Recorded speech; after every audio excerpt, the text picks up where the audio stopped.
decidido pasar de esa lucha social, sindical, comunal, a una lucha electoral para ser nosotros los actores de resolver los problemas sociales, los problemas económicos, los problemas estructurales. De no haber traicionado jamás a los trabajadores, de habernos enfrentado con las corporaciones como nadie lo hizo. Cuando haya un nuevo gobierno en Estados Unidos, un gobierno que respete a los pueblos de América Latina, a la América de Simón Bolívar, carajo. Aquí comienza Contexto, un programa de análisis, reflexión política y social de nuestra casa común, llamada Madre Tierra. Conduce Juan Mamani y gran equipo.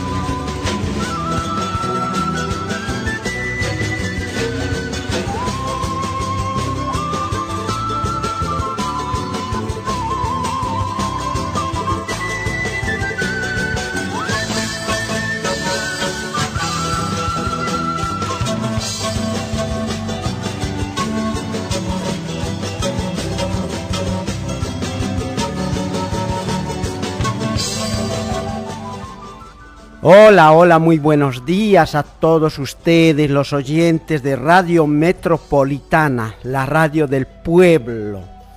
Feliz de estar hoy sábado 2 de agosto. En este caso es el cumpleaños de mi madre. Mi madre se llama Angelina Guayllani Gutiérrez, tiene ya 83 años, si no me equivoco, ya no sé, pero está sobre los 82, 83 años, que está en Bolivia, y estoy desesperado de poder llegar a fin de año para ir a visitar a mi madre y cuidar por lo menos unas cuantas semanas. Así que eso, y les damos la bienvenida a la programación a todos los oyentes. También advierto que este programa está co-conducido por Janet Flores. Ella hoy sábado tiene actividades cívicas, en algunos barrios hay desfiles y entonces ella tiene su organización con el que también trabaja socialmente. En este caso es parte de un desfile cívico. No va a estar este sábado, pero espero que la próxima sí. Todas nuestras acciones, por más mínimas que sean, influyen en nuestro entorno ambiental. Ser racional es pensar, entender y actuar de acuerdo a la razón y a la lógica. Existen varios tipos de inteligencia. En Contexto, elegimos desarrollar nuestra inteligencia emocional. Este es el segmento Ser Humano.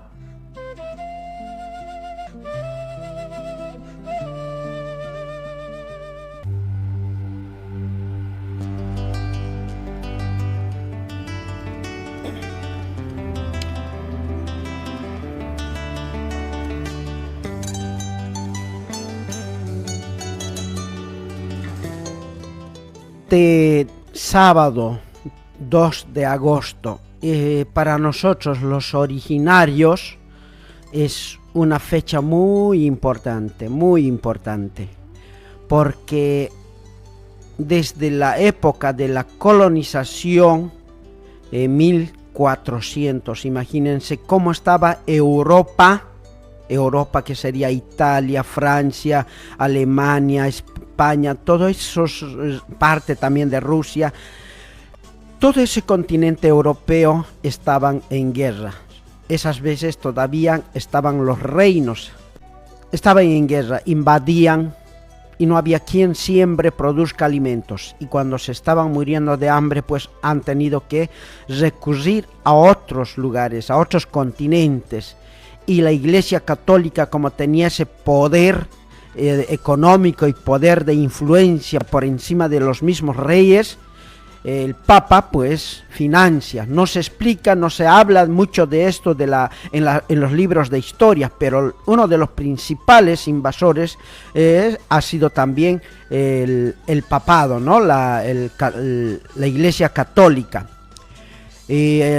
Consiguen un tal que se llama Cristóbal Colón, un genovés italiano que era navegante, y deciden pues surcar los océanos para encontrar otros territorios, creyendo ir a la India. Llegaron a Abya Yala. En ese momento no se llamaba América, se llamaba Abya Yala, el continente de Abya Yala, donde vivíamos muchos pueblos nativos, tanto en Norteamérica, Centroamérica y Suramérica. Al igual que en los europeos, habían pueblos diferentes, pueblos, naciones dentro de un reino, pero también estaban sin luz, sin electricidad, también estaban sin maquinarias, simplemente tenían, en esa época, antes de la colonización, tenían las lanzas. Después los chinos inventaron la pólvora, y acá los españoles en los primeros años simplemente bajaron con lanzas, escudos, espadas y sus cascos, ¿no? Eso, así llegaron en 1492. Y posteriormente, en 1500, 1600, ya pudieron tener las armas que son con la pólvora, ¿no? Arcabuces. Desde esa época a nosotros los suramericanos los americanos nos han llamado indios. Ellos creían que los indios no tenían alma, no tenían espíritu. Los indios eran como los animales, que podías agarrarlo como a una vaca, ¿no? Le agarran a una vaca, le llevan al matadero y llega a nuestra mesa por medio de la cocina, ¿no? Y éramos considerados así para estos europeos, los invasores.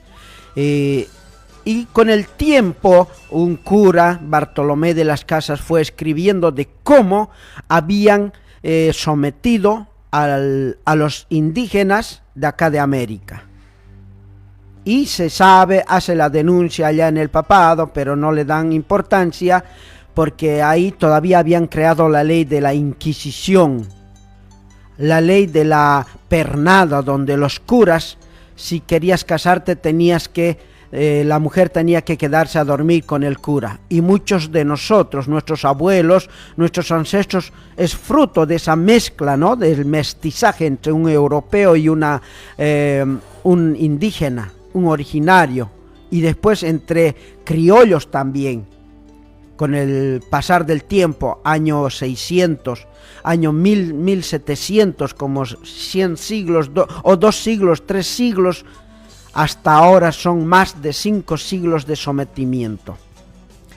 En 1909, Alcides Argueda, un escritor, politólogo, un político también de esa época, en 1900, ubíquense, porque al final de la Primera Guerra Mundial, porque la Primera Guerra Mundial comienza en 1914 y en 1918 termina.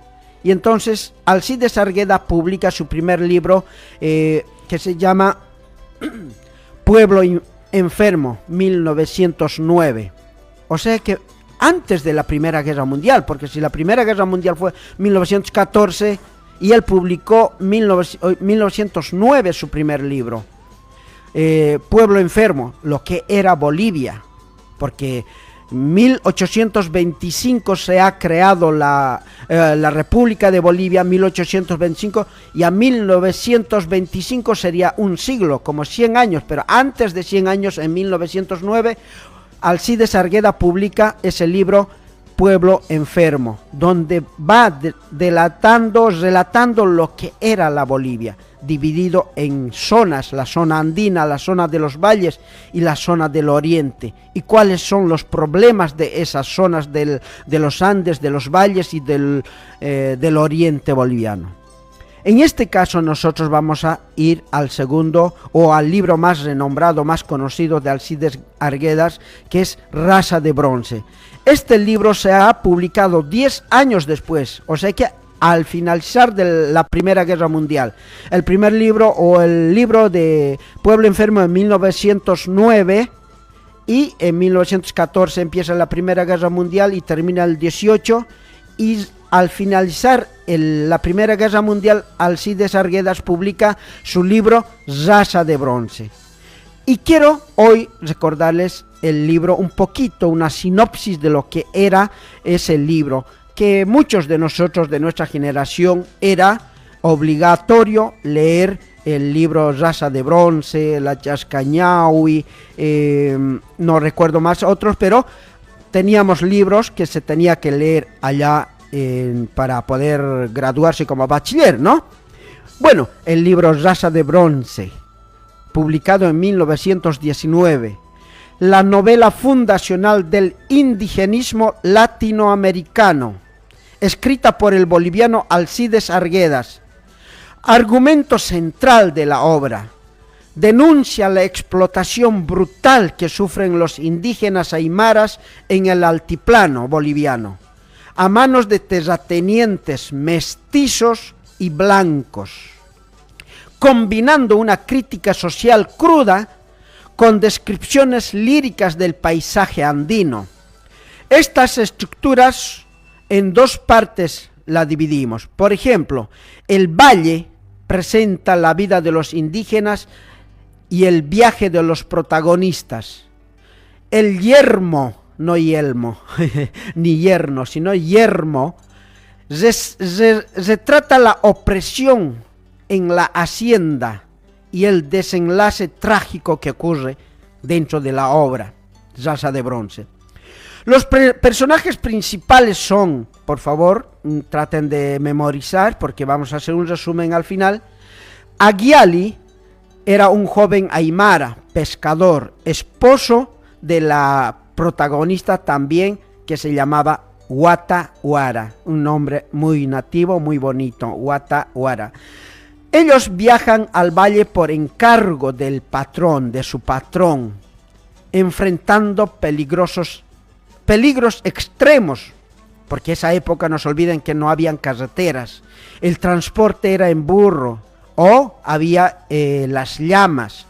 Por ejemplo, mis abuelos, mis padres transportaban sal en llama para poder hacer cambio con algunos elementos como por ejemplo maíz, trigo o algunas frutas, y volvían con esos cereales o frutas o maíz, por ejemplo, que eran tan requeridos porque en nuestro lugar donde yo vivo por la frontera de Chile, Salinas, no había maíz. Entonces teníamos que ir a los valles para poder traer esos alimentos que se producían en los valles. Y nosotros llevábamos sal en bloques, o caso contrario también llevábamos charque y traíamos de allá. O llevábamos leña a las minas. ¿Pero en qué era el transporte? Eran las llamas. Y después ha llegado los caballos, ¿no? O las mulas, porque el caballo también es una herencia de los españoles que han venido, pero con el tiempo se ha podido poblar en toda Sudamérica. Entonces decíamos que el Aguiali era el protagonista con quien había emprendido ese viaje a los valles con Guataguara, su novia. Y también hablamos de Guataguara, pastora aymara, comprometida con Aguiali. En la obra muestra la violación y el asesinato que desencadena la rebelión final. O sea que Guataguara ha sido violada y es el punto de inicio de una revolución de esa época en esa población. También tenemos el personaje secundario que sería Choquehuanca, anciano, sabio, curandero y consejero. Simboliza la resistencia indígena y lideresa la revuelta, la convulsión después del asesinato de nuestra hermana Guataguara, ¿no?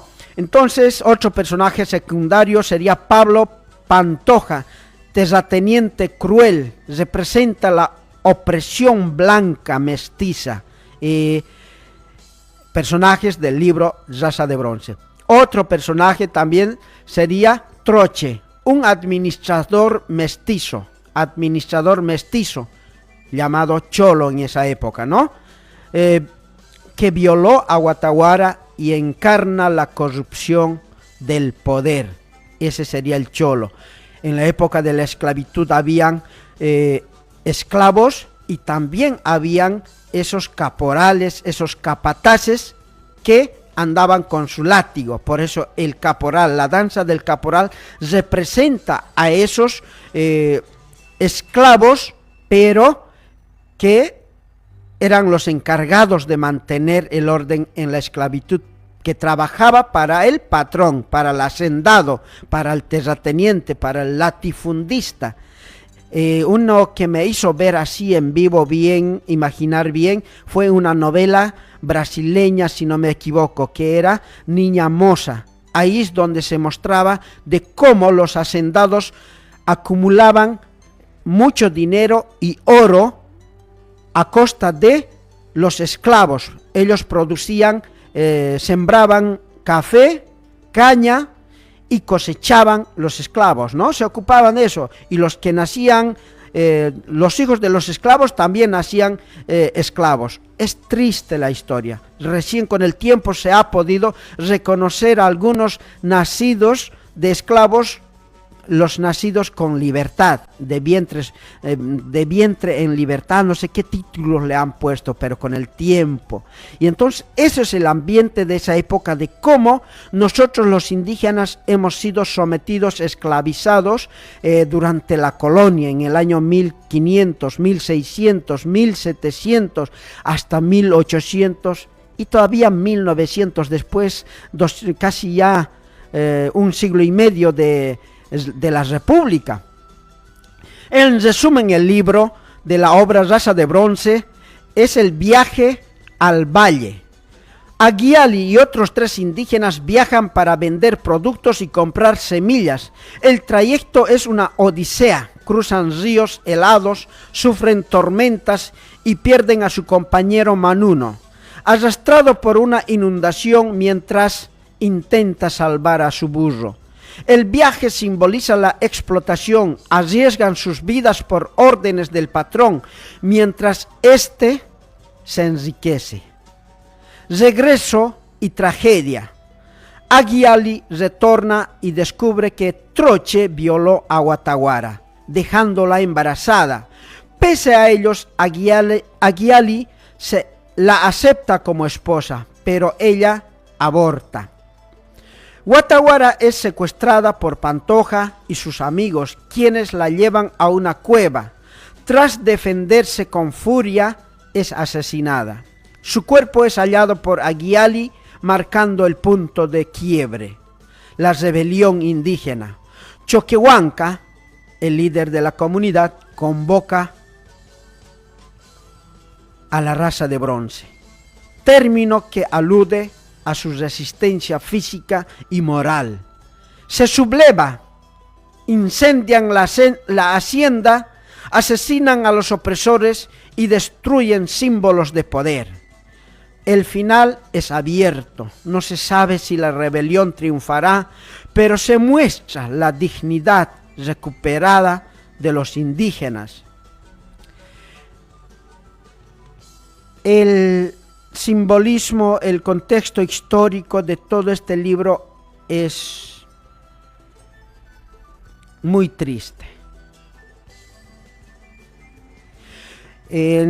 Pese a su tono racista hacia mestizos llamados cholos y estereotipos sobre indígenas, la obra fue pionera en visibilizar su opresión, combinando realismo brutal y lirismo. Ese es el libro de Raza de Bronce de Alcides Arguedas. Ojalá los que han leído recuerden, imaginen, y los que no han leído, nuestros hijos que han venido acá, también lean estos libros que en tono de novela, pero muestran nuestra realidad pasada, no muy lejano, muy cerca, hasta 1952.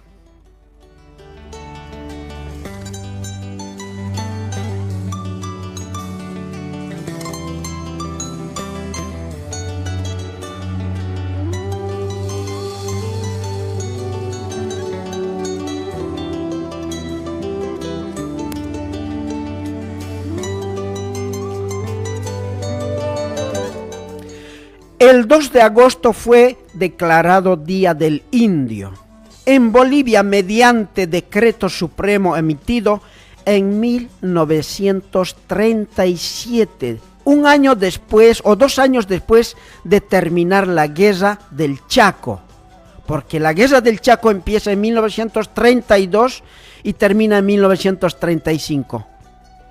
No precisamente firmado como una declaratoria de fin, sino un cese de la guerra, porque años después todavía se firma el Tratado de Paz. En 1937, después de la Guerra del Chaco, el presidente Germán Busch, también excombatiente de la Guerra del Chaco, como parte de un reconocimiento simbólico y político al sector indígena y campesino. ¿Quiénes han ido a la Guerra del Chaco? Somos nosotros los indígenas. ¿Dónde estaban los blanquitos? ¿Dónde estaban los criollos, los mestizos? Ellos eran los mandamases. Pero ¿quiénes han puesto el cuerpo, la vida, la sangre, el sufrimiento? Somos nosotros, los originarios, los nativos. Y esta designación se basó en múltiples significados históricos y culturales vinculados a esa fecha. Primero, homenaje a la fundación de la Escuela Indígena de Huarizata en 1931, porque antes de esa escuela en Bolivia era prohibido saber leer y escribir.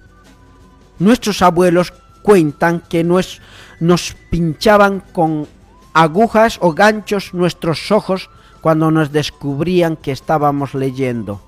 Entonces, por primera vez se había creado la escuela de Huarizata, una escuela con pensamiento, el primer núcleo educativo indígena de Bolivia. Primer núcleo educativo indígena de Bolivia, impulsado por Elizardo Pérez y Avelino Siñani, que hoy mismo tenemos una ley de educación basado en este pensamiento de Avelino Siñani. Este modelo educativo revolucionario se basa en principios comunitarios, organización colectiva, producción sostenible, revalorización cultural y liberación indígena a través de la educación. Liberación indígena a través de la educación. Eso era Huarizata. El decreto de 1937 estableció esta fecha para celebrar exposiciones, ferias de productos y actos culturales en honor a las comunidades originarias. Eso fue un 2 de agosto de 1937. Reconocimiento a la resistencia indígena y figuras históricas. Se rindió tributo a Juan Huayparrimachi, poeta, guerrillero, indígena, que luchó contra el colonialismo español y murió el 2 de agosto de 1815, antes de la fundación de la República. Durante la Guerra de la Independencia murió Huayparrimachi. Su figura simboliza la lucha por la libertad y los derechos territoriales indígenas. Además, la fecha coincidía con el inicio del mes de la Pachamama. Hoy, 2 de agosto, es el inicio de la Madre Tierra. En la cosmovisión andina, marcado un periodo sagrado de ofrendas para agradecer a nuestra Madre Tierra. Contexto político de reivindicación simbólica, no estructural. Aunque el decreto de Germán Busch buscaba visibilizar el aporte indígena, no abordó desigualdades estructurales, como la tenencia de tierras o la discriminación racial. el término indio ya era cuestionado por su carga colonial, asociado a la dominación española y utilizado de forma peyorativa. Esa es la palabra que muchas veces he escuchado pero nunca lo pronuncié. Se dice peyorativa, despectivo, ¿no? Para inferiorizar a los pueblos originarios. Esta efeméride sentó bases para futuras luchas como la reforma agraria de 1953. También un 2 de agosto que abolió el latifundio. ¿Qué es abolir? Es borrar una ley. Abolió el latifundio. ¿Qué es el latifundio? Son esos que hoy en día se está imponiendo en Santa Cruz. Una familia tiene hectáreas o kilómetros y kilómetros de territorio para poder sembrar trigo, soya, girasol, eso. O simplemente criar vacas para poder exportar carne. Eso es un latifundio en el pasado, que una familia tenía territorios privilegiados, productivos, que son los valles, y eran ellos los dueños. Y ellos tenían ese poder de latifundio protegido por el Estado. Pero en 1953, a través de la reforma agraria, se abole o se borra esa ley del latifundio, pero mantuvo limitaciones en la restricción equitativa, en la redistribución equitativa. O sea que se ha repartido la tierra con la reforma agraria, pero con privilegios para esos terratenientes, siempre la mayor parte. Y a los indígenas nos han dado la peor parte, donde no son productivos y ni siquiera nos han enseñado a sembrar, porque han pasado como 400 años de colonización, generaciones tras generaciones, que habíamos perdido algunas costumbres de la producción de alimentos. No teníamos ni semillas porque simplemente éramos pongos de esos terratenientes, y cuando nos dan la tierra no sabíamos con qué arar la tierra, con qué semilla producir, y muchos de ellos han terminado vendiéndolos. Evolución y críticas posteriores. Cambio de denominación desde el 2007. Ese decreto lo hemos borrado o lo hemos cambiado. Ya no es Día del Indio el 2 de agosto, sino se llama que se reemplazó el Día del Indio por el Día de la Revolución Agraria Productiva y Comunitaria. Cambió de denominación desde el 2007 mediante el Decreto Supremo 29.216. El gobierno de Evo Morales reemplazó el Día del Indio por el Día de la Revolución Agraria Productiva y Comunitaria, buscando enfatizar políticas de soberanía alimentaria y derechos indígenas en el marco del Estado plurinacional. Cuestionamientos al término indio. Organizaciones indígenas rechazaron progresivamente esta denominación por considerar que perpetuaba estereotipos coloniales. Actualmente se promueven términos como pueblos indígenas originarios para destacar su identidad precolonial. Pre significa antes de la colonia. En síntesis, la declaración de 1937 como el 2 de agosto, Día del Indio, fue un gesto de reconocimiento a la identidad y luchas indígenas, pero su legado refleja tensiones entre simbolismo y transformación real, evolucionando hacia reivindicaciones más profundas de autonomía y descolonización. Hoy, 2 de agosto 2025, desde el 2007, 2 de agosto se llama Día de la Revolución Agraria Productiva y Comunitaria.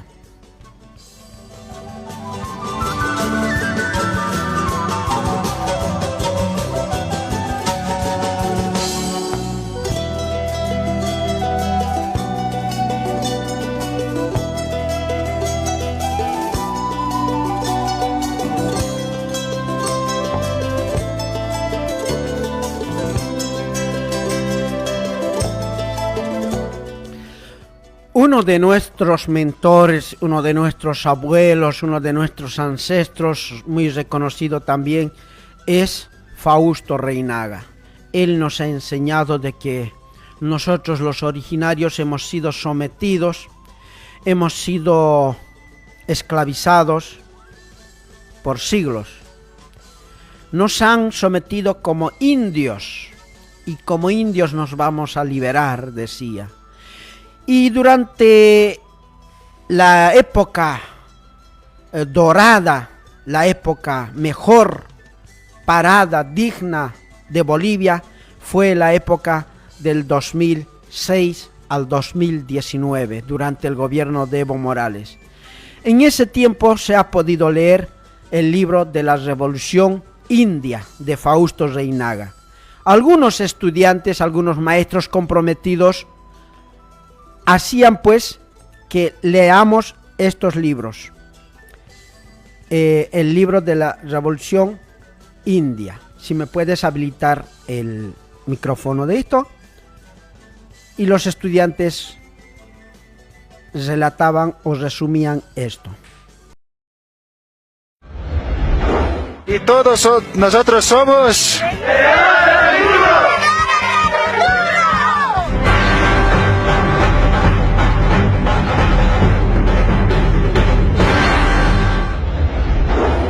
Nosotros teníamos nuestras propias leyes, que eran Amasua, Amakeya, Amayuya, Haniraki Karimti, Haniraki Luntatamti, Haniraki Jairamti. El hombre blanco ha hecho a su propio Dios, a su imagen y semejanza.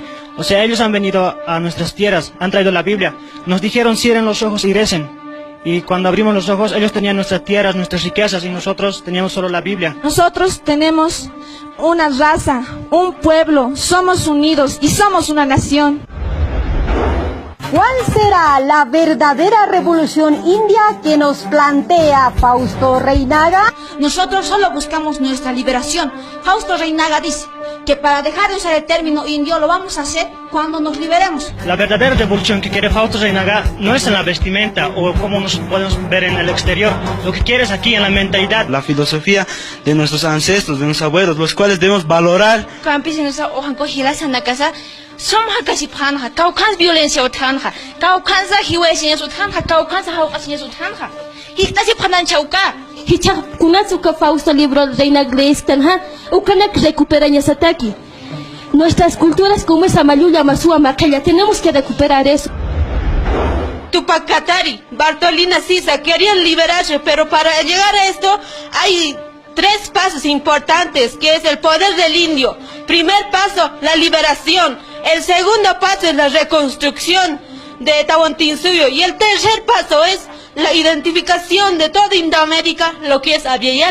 El indio no es el problema, sino la actitud blanca, la sometedora, la cultura asesina del occidente. Un conocimiento extranjero que no es del indio. Eso nos ha metido. Lo que ellos tenían conocimiento, eso está en nuestra mente. Por eso nosotros estamos atrasados. El hambre ha llegado con Francisco Pizarro.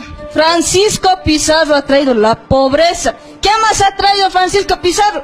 Mentir, robar. ¿Antes acaso había eso en los incas? Según Fausto Reynaga y Ramiro Reynaga, la iglesia, la religión, solo nos ha traído problemas. Nunca ha llamado al indio, solo ha llamado al blanco. Hiwasana kasti ichaha, kuntakis akantam, hiwasana kaha preparas tampi, hiwasapi ma uroh poderan kanyanej. Ukhilanak, hiwasana ma uroh poderan kanyani, indio kamakipi gobierno goberna siñasaj. El Inca debe servirnos de ejemplo. ¿Por qué? Porque para ellos no hay el odio, la envidia, el individualismo, según Fausto Reynaga. Pero tiene razón, compañeros, porque antes de que llegara el occidente a nuestra, había ya la tierra en pleno florecimiento. No había eso, no había el individualismo. La tierra era cuidada, había una cosmovisión donde nos comunicamos con la madre naturaleza. Tupacatare dijo, Nayaja Hiutua, Naijarusti, Huaranca, Huarancanacaucutanini. Y eso es lo que estamos haciendo. Nosotros nos vamos a levantar. Que los indios no somos como ellos, no somos egoístas, somos de la unidad, de la paz, de vivir en armonía. abuelosa, hiwasan abuelosa, hiliri, ikinchiri. Huilapa, Guartabaye, hiwas laico. Cupawas harti, pueblo, marca por marca muiti.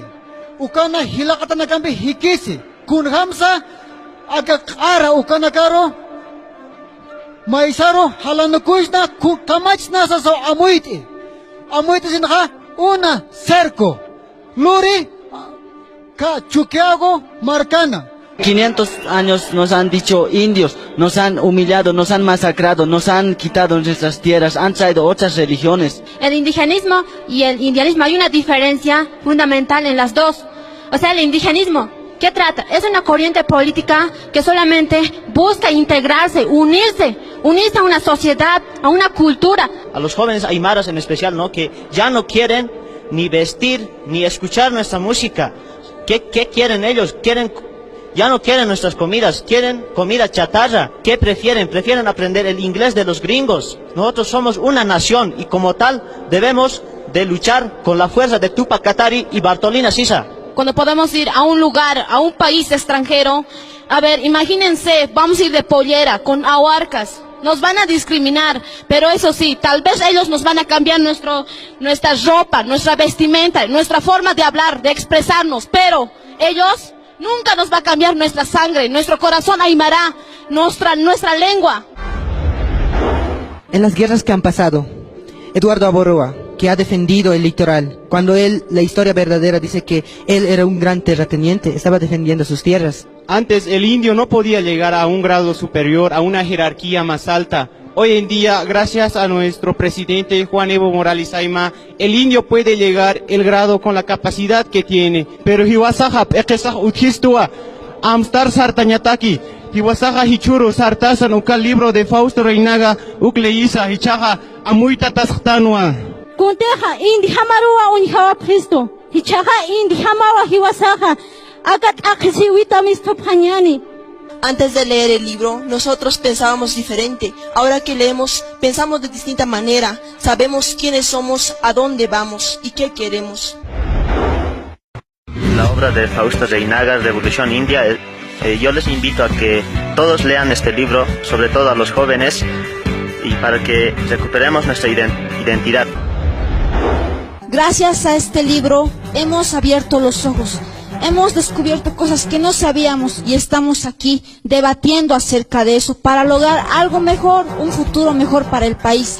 Nosotros quisiéramos que el libro rompa fronteras, salga de nuestro distrito, que vaya a otros colegios, que vaya a otros países si es posible, para así poder descubrir la verdad. Como el Ministerio de Deportes organiza los Juegos Plurinacionales, el Ministerio de Educación organiza las Olimpiadas Científicas, un Ministerio de Descolonización va a lograr que el libro rompa fronteras, que nos descolonicemos a nivel nacional y tal vez a nivel mundial. Quiero dar un mensaje a nuestro hermano presidente.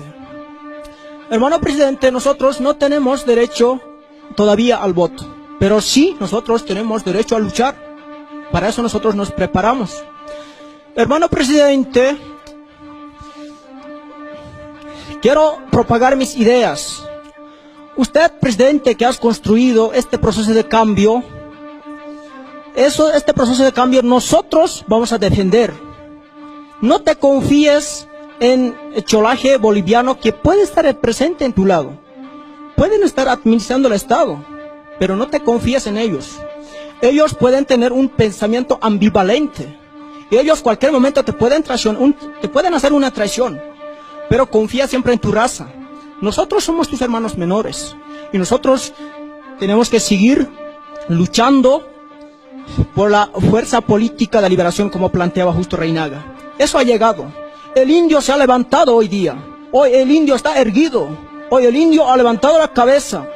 Y Bolivia existe para el indio. Bolivia debe ser para el indio.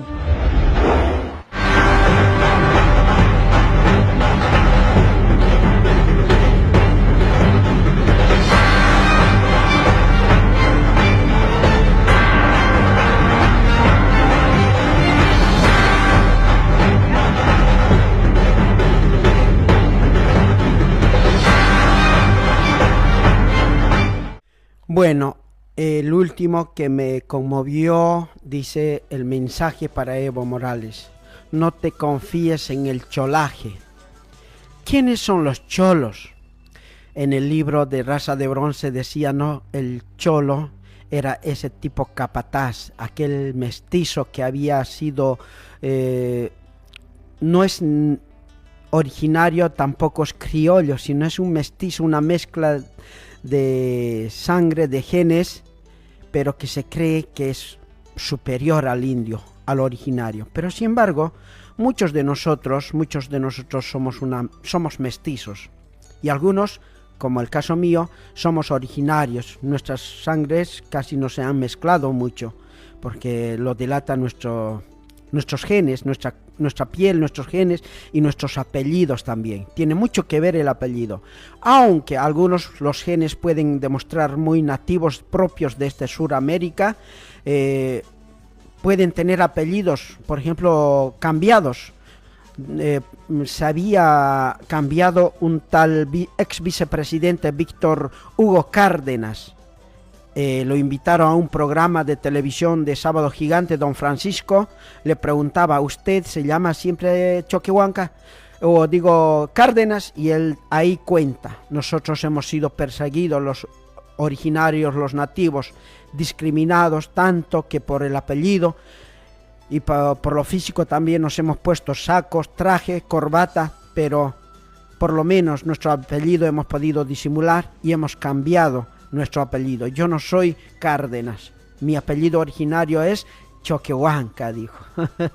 Y no es el único, sino cuántos de nuestros padres han cambiado su apellido. Por eso hoy en día muchos de nuestro apellido no es el apellido original.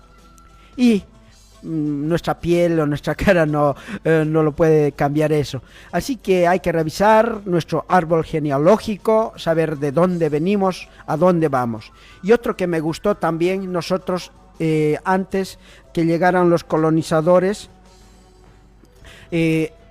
no conocíamos a la Biblia, no conocíamos al Dios hebreo, que son la Biblia, ¿no? Nosotros teníamos como dioses a la madre o al padre sol, a la madre luna, a la madre tierra. Son elementos que hoy en día mismo actúan como dioses, ¿no? Porque una plantita sin los rayos del sol no hace la fotosíntesis, y al no hacer la fotosíntesis no florece y no da frutos tampoco, no da semillas. Y si no tuviera una madre tierra, que es como la tierra, el alimento, o no fuera el agua, tampoco hubiera esa planta. Y si la luna no influyera en nuestro diario vivir, en la vida nocturna, tampoco habría vida. Entonces nuestros ancestros no estaban tan equivocados. Científicamente los podemos reconocer como verdaderos dioses. En cambio, el dios hebreo es algo imaginario, y en 1492 llegan con los invasores europeos y la Iglesia Católica con la Biblia, y a nosotros nos han sometido. Y hoy en día yo personalmente veo tristemente haciendo carros alegóricos. Esos carros alegóricos, cuando se decora con utensilios de plata, de cobre o de bronce o de oro, que hoy en día no es oro, sino que son bronce, en esa época se llevaba esos cargamentos para recuperar a Atahualpa, al rey inca. Pero sin embargo lo terminaron asesinando al rey inca. Y hoy en día en las fiestas se ve esos decorados del cargamento, y muchos de ellos ni siquiera saben qué significado tiene. Pero es muy triste saber o ignorar nuestra identidad, porque los españoles hablan español, los ingleses hablan inglés, los portugueses hablan portugués, los franceses hablan francés. Nosotros los bolivianos, los avialenses de Aviala, o los americanos, ¿qué idioma hablamos?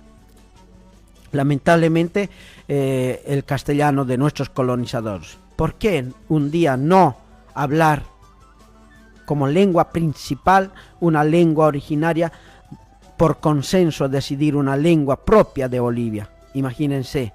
Y también nuestra identidad.